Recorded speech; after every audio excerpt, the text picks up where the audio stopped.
आपका मेज़बान मलिक इमरान और आप देख रहे हैं mister Malik Imran official YouTube channel. Shahbaz Sharif ने, शहबाज हुकूमत ने एक बार फिर नौजवानों के लिए एक खूबसूरत पेशकश की है। आपको याद होगा कि 2013 से लेके 2010 तक 2023 तक जो है 2013 से 2023 तक 10 साल कंप्लीट हो चुके हैं यूथ प्रोग्राम को। तो शहबाज शरीफ ने एक बार फिर वही प्रोग्राम 2013 में जो शुरू किया था नवाज शरीफ हुकूमत ने, वो एक दफ़ा फिर लॉन्च करने का फैसला किया है, जो कि 2023 में उन्होंने इस वीक का नाम दिया है। इन्होंने शहबाज शरीफ ने 2023 का साल जो है वो नौजवानों के नाम किया है और इसको यूथ ईयर का नाम दिया है। आपको ये बताता चलूँ, इख्तलाफात यकीनन हमारे सियासी ज़रूर होते हैं। मैं बहुत सख्त PDM के ख़िलाफ़ था, नवाज शरीफ और शहबाज शरीफ के पर्सनल केसेस के ख़िलाफ़ पर मैं बहुत बात करता रहता हूँ यूट्यूब पर, लेकिन जो अच्छे काम है अच्छे कामों को सराहना चाहिए।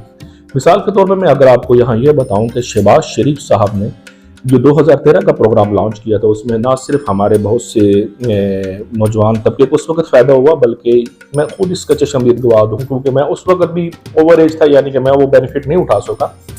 लेकिन मेरे जो कज़न्स थे सब ने उस बेनिफिट को उठाया और बाकायदा ना सिर्फ उठाया, उसका शहबाज शरीफ ने उनको एक कम्प्रिहेंसिव एक किस्म की अमाउंट बेरोज़गारी फंड में भी दी। मैं आपको ये बता दूं, 2013 में जो लॉन्च किया था उसमें शहबाज शरीफ ने जो अनएम्प्लॉयमेंट फंड्स भी दिए थे, स्कॉलरशिप भी दी थी, इसके अलावा इंटर्नशिप प्रोग्राम के साथ प्लस पैसे भी दिए थे। साथ साथ जो और स्टूडेंट्स जो थे ग्रेजुएशंस में जो IT सेक्टर से रिलेटेड थे या IT सेक्टर से रिलेटेड नहीं थे, उन सब में लैपटॉप तकसीम की। यही वजह है कि आज जो बड़ी मार्केट है पाकिस्तान की, जिसे हम IT सेक्टर कहते हैं, जिसमें फ्रीलांसिंग मौजूद है,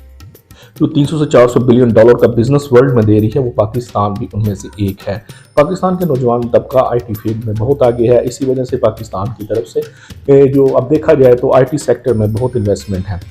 शहबाज शरीफ के हम इस इक़दाम को यकीनन सराहेंगे। अब देखने की बात यह है क्या शहबाज शरीफ साहब का ये जो हमारे PM साहब का ये प्रोग्राम है, अब ये आने वाले इलेक्शंस के बाद होगा या ये लागू हो चुका है, क्योंकि अभी तो एग्जाम्स के बाद फिर दोबारा से नई क्लासेज आएंगी, चाहे यूनिवर्सिटी लेवल्स की होंगी, चाहे वो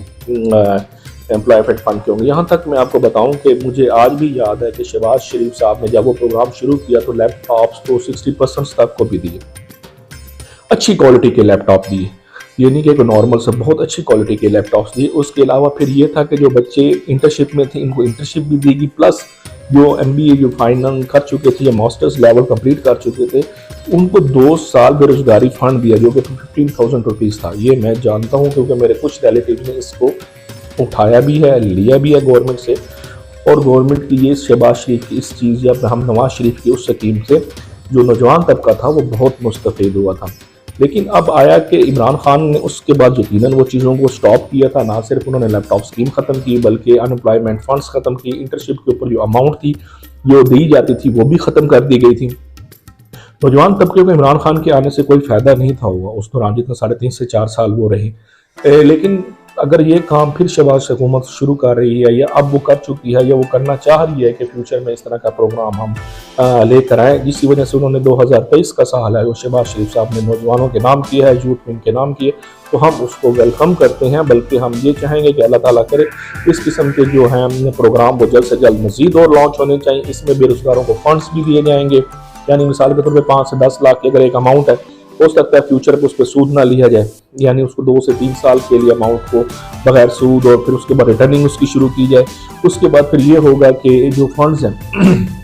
बेरोजगार है, जैसे कि अब वो फाइनल करके जा रहे हैं, इंटर्नशिप में पैसे नहीं, इंटर्नशिप में हो सकता है शहबाज हुकूमत यूथ विंग में वो पैसे दोबारा से लॉन्च शुरू करे 15 से 20 हज़ार एक ईजीली, यानी एक किस्म की वो एक ऐसी अमाउंट है 15 से 20 हज़ार, जिसमें स्टूडेंट का अपना मंथली खर्चा चल सकता है यूनिवर्सिटीज़ के अलावा। तो मेरे ख्याल से अगर ये शहबाज शरीफ का ये ऐसा इक़दाम है बहुत बड़ा, और हम इनको अप्रिशिएट करेंगे, हम शहबाज गवर्नमेंट को इस बारे में यकीनन खुशामदीद कहेंगे, और हम उनको बाकायदा यूथ विंग की तरफ से उनका शुक्रिया अदा करेंगे अगर वो इस तरह का दोबारा प्रोग्राम लॉन्च करने जा रहे हैं। तो यूथ विंग में अब मसला ये है कि अब जनरल इलेक्शन होने हैं या सूबाई इलेक्शन होने हैं, अब ये प्रोग्राम कब लॉन्च होगा,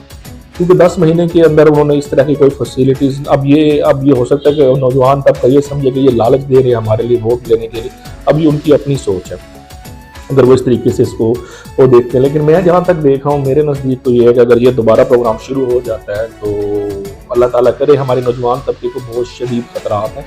मैं खुद उस फील्ड्स वक्त से गुजरा हूँ जब ये मुश्किल हालात पाकिस्तान के ऊपर मौजूद थे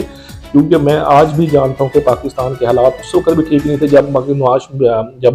नवाज शरीफ साहब और जरदारी साहब ने मसाक जमहूरी साइन करके पाकिस्तान आए, या उससे पहले जो मुशर्रफ ने गन डाला हुआ था जिसकी वजह से हमें टेररिज्म वार डिक्लेयर कर दी गई थी। हम उस दौर के हैं जिस वक्त हम ग्रेजुएशन की डिग्री हाथ में लेके 2010-12 में धक्के खा रहे थे और हमें जॉब नहीं थी मिल रही क्योंकि टेररिज्म वार डिक्लेयर हो गया, यहाँ तक कि हमारे लिए दुनिया ने वीजे भी बंद कर दिए। तो फिर उसके बाद एक वक्त ऐसा आया कि जिसके दौरान फिर नवाज शरीफ की स्कीम से बहुत लोगों ने मुस्तफीद हुए, लेकिन हम उस वक्त उस स्कीम से गुजर चुके थे। अब मास्टर्स लेवल भी कंप्लीट, हमारा ईयर्स भी कंप्लीट हो चुके थे, फिर हम बाहर प्रदेशों में धक्के खा रहे थे जॉब्स के लिए। लेकिन यहाँ पर जो पाकिस्तान में तो उस वक्त नौजवान तबका अगर वो ईमानदार है और अपनी ईमानदारी से इस चीज़ को सोचे तो नवाज शरीफ और शहबाज शरीफ का ये बहुत एहसन इकदाम था जो उन्होंने किया। अब आ जाते हैं पॉलिटिक्स की तरफ। पॉलिटिक्स एक डिफरेंट स्टेरियो, मैं फिर उसके ऊपर ज़्यादा वीडियो बनाऊँ, लेकिन हम एक बार फिर शहबाज शरीफ के इस एक तरह इकदाम की जो उन्होंने यूथ के लेके उसको सराहते हैं, उसको वेलकम करते हैं और ये एक बहुत अच्छी काविश है उनकी अगर वो ये करना चाह रहे हैं। अब डिपेंड करता है कि आया वो अपनी हुकूमत में ये कर पाएंगे कि अपनी हुकूमत दोबारा बनने के बाद करेंगे, क्योंकि 10 महीनों में उन्होंने ऐसी कोई स्टेप नहीं था उठाया जो फंड दे रहे थे। यार हो सकता है उनकी कोई नाराजगी, देखिए एहसान फरामोश नहीं है, पाकिस्तानी एहसान फरामोश। अगर आपने जो एहसान उन पर किए हैं लैपटॉप्स के जो वो आज भी उनको याद है, उन्होंने पिछले 4 साल वो नौजवान तबके ने वो तकलीफ भी देखी है, क्योंकि हमें याद है कि हमें जो ये लालच दी गई थी कि बगैर फंड करे कर्जा मिलेगा आपको, ये यकीन करने बैंकों ने कुछ भी नहीं दिया,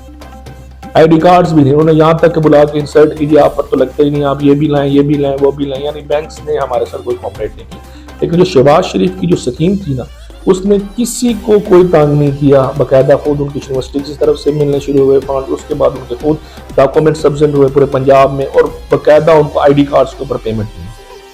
तो अल्लाह ताला करे इस मुल्क का एहसान। हम मरीम नवाज साहब से भी रिक्वेस्ट करेंगे कि अगर वो भी इसी तरीके से शोबे में आए, कुछ यूथ के लिए कोई और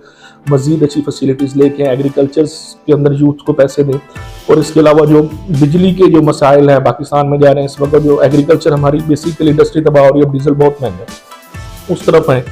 एग्रीकल्चर में किसानों के लिए फंड्स दें आप, तो हम तो इसको सराहेंगे सर। बहुत शुक्रिया आपका, आपने ये देर है दुरुस्त है लेकिन आपने कुछ शुरू करने की कोशिश तो की है, हम आपको इस बात पे मुबारकबाद देंगे अगर आप ये शुरू करना चाह रहे हैं। और आप देख रहे हैं कि नाम मिस्टर मलिक इमरान, कुशल में हूँ आपका मेज़बान इमरान, मुझे इजाज़त दीजिए, अल्लाह।